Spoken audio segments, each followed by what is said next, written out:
Okay, now that I've had this T-track system in my work table on my work table for a little bit, and I've had a chance to play with it, I just wanted to review it, kind of explain what I learned from this, and maybe you can use this for yourself. I bought the Win track system. For my table, I got the 48-inch long. It comes with 2 bars. It also comes with these right here, and the big score is it comes with these, and these are not cheap. So, and these are really heavy duty, nice ones, right? So these are your clamps, right? So, for me personally, I wanted to be able to wheel my tool bench out to the driveway, so I wouldn't have as much dust and stuff going on in the garage, and I'd have fresh air. So, I built this little tool bench and put it on wheels so I can just roll it right out the door. Also, by the way, this is a little bit tall for me now, so I may have to get a box. But anyway, I put my table saw on wheels as well so that I would be able to roll that out to the door. Okay, but back over here to the T-tracks. So the Win set is perfectly fine. There's nothing wrong with it. You simply route out your where your T-tracks are going to go. You can see that I changed where I was putting mine. Part of that is because I have screws in the top. I didn't do anything real fancy. I should have set those in a little better, or at least drove them in better or something. But anyway, I knew that would be a little bit of an issue with the router over it.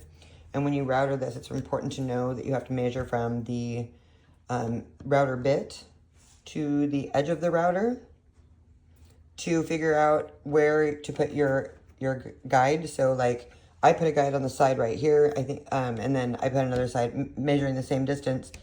And including your track itself. So you have your track itself and then that far out, right? And you put your other guide and you just clamp it down. It's not that hard.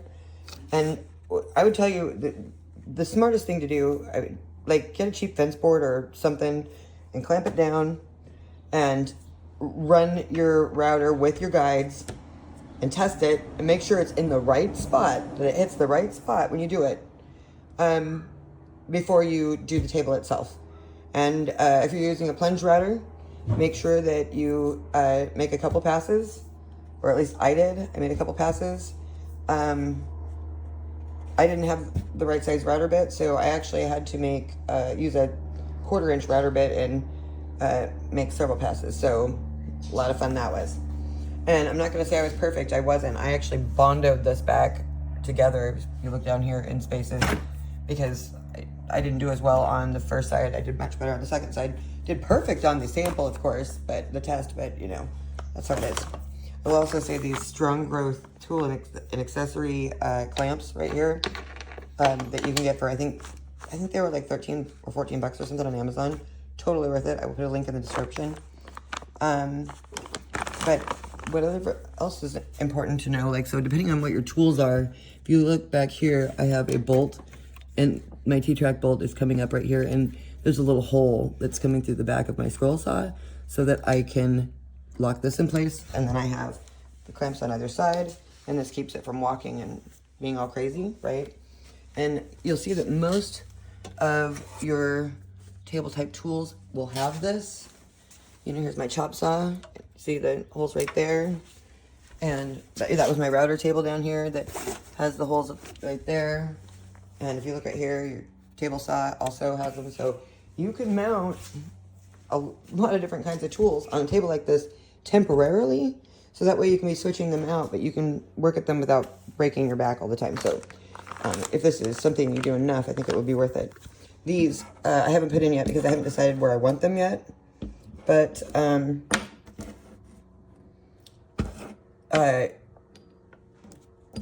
this just gives you another place to lock things down. So let me show you what a T-bolt is and how this is different from a regular one.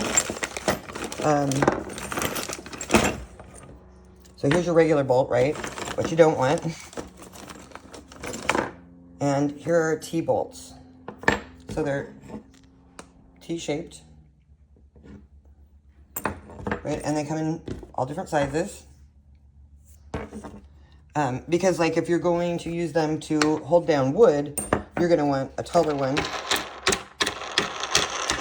Because you're going to need this to go up over the top of the wood, right? So, you know, it's just all in what you're using them for.